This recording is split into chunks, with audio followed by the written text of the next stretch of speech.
to this point in the course, we have been looking at the surrounding environment to marketing, the kinds of things we look at, the kinds of processes we go through, research, segmentation, etc. But starting with this topic today, we're getting into the meat of marketing, which are the 4 Ps. Actually, your textbook spends 3 chapters talking about the first one here, the product. We are going to spend some time in this segment looking at what the product actually is. And I think you may take away a different view than what you would answer in your normal life. When we look at a product and trying to find what a product actually is, there's 3 parts to it. I'm going to go through and define these for you, give you a little example, and then we're going to talk some more about it in a moment. The first part of the product is what we call the core product. And the core product is what it is you actually want from this product, what the benefit of the product is. So let's say, for example, the core product is entertainment. You're looking to be entertained. You want something to take you away from your normal life and kind of put everything in a happy little spin. Okay, so that's the benefit. That's what you're really looking for. The next part is the actual product. This is what you purchase, what you end up buying. So in our case with this entertainment, maybe your actual product is a movie. You decide to go to a movie. Okay, that's fine. However, is that all you get from a movie when you go to a movie? You're entertained, hopefully. Hopefully it's worth it. Well, there's a lot more to it than just that. The extras, the other things that are involved in this product are what we call the augmented product. Okay, the augmented product. And this is the things that go along with the product that provide the extras that may give you a competitive advantage. For example, in terms of this movie, as I have listed here, you may have the theater itself, its conditions, the type of seats, the aisleways, how much leg room. It could be the concessions that they offer, the atmosphere of the theater. You know, there can be a number of things, but all that is part of what you're buying. And that's what we mean by the augmented product. Now, I want to give you another example for just a moment. And it's a very classic example that is used in marketing all the time. I want you to imagine that you're hanging up a heavy picture or a heavy mirror in your house, a decorative mirror. And you've really got to drill a hole so you can anchor that thing in there really well to hang it safely. You don't have a drill. So you go to the hardware store and you tell the salesperson, let me say one thing, I'm assuming you don't know much about hardware. If I'm insulting you, I apologize. Okay, so you go to the hardware store and you ask the salesperson, you say, you know, I need to get a hole about this big to hang my mirror on. I need a drill. Can you help me out? And he says, absolutely. I'll do anything I can to help you here. But let me show you something else first. We have this thing. It looks a lot like a wireless mouse.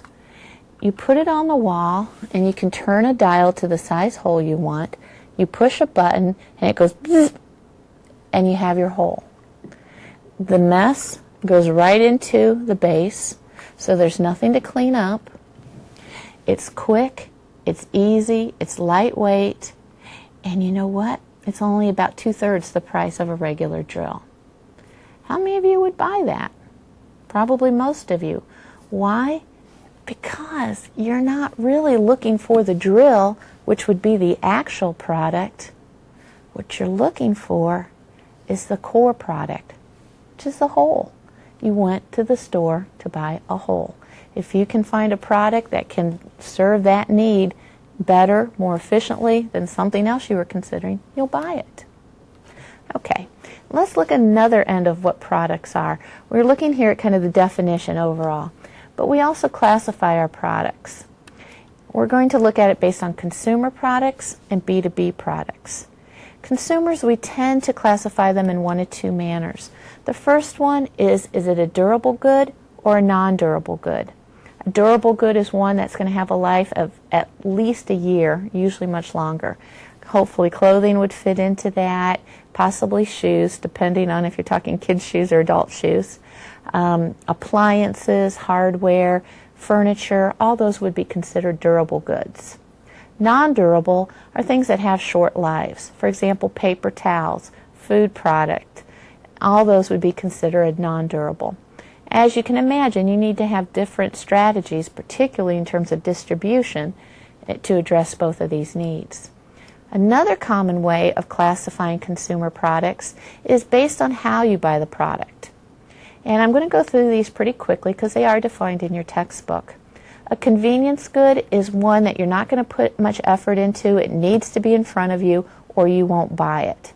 These are going to be products like emergency goods like batteries or Band-Aids or aspirin, or impulse products like candy bars, things that you'll buy very quickly. If it's not there, that's it, you don't get it.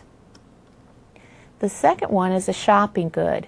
And with the shopping good, you're going to put more effort into it and you want to do some comparison.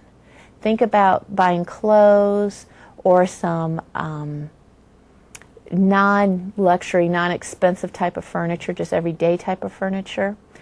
That would probably fit into a shopping good.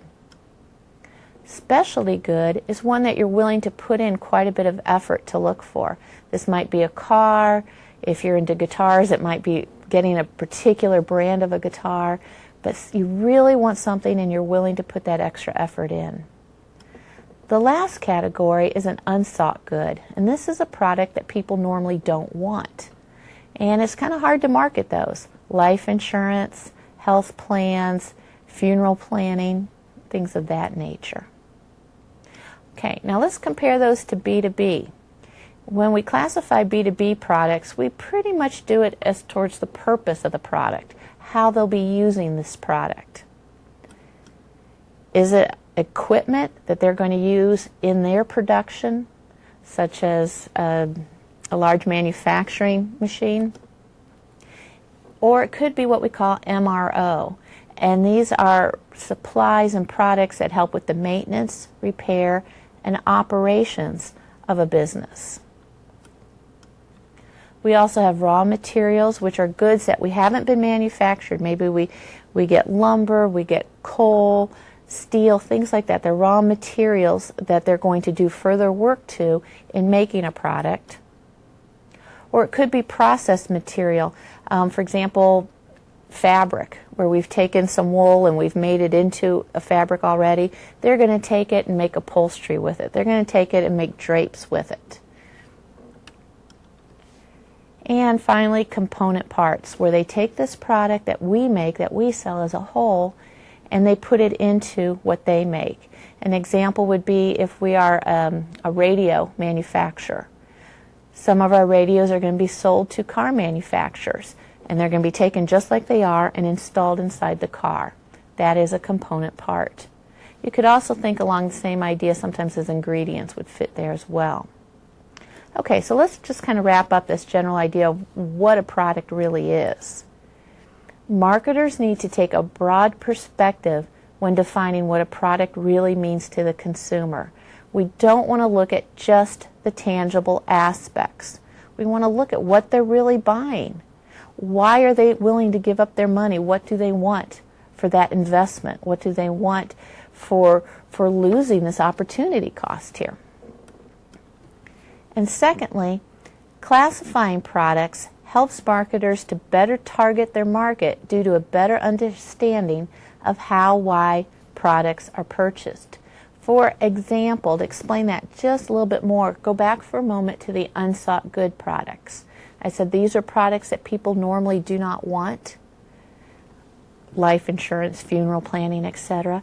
So how, as a marketer, how do we address that? Well, we're probably going to use a lot of personal selling. We're going to have to use a very educational tone, very sympathetic, and kind of hold their hand through the entire process. That would be a lot different than if we're selling top 40 DVD or CDs or something like that. Okay, so hopefully this gives you a better idea of what a product is. We'll see you at the next segment.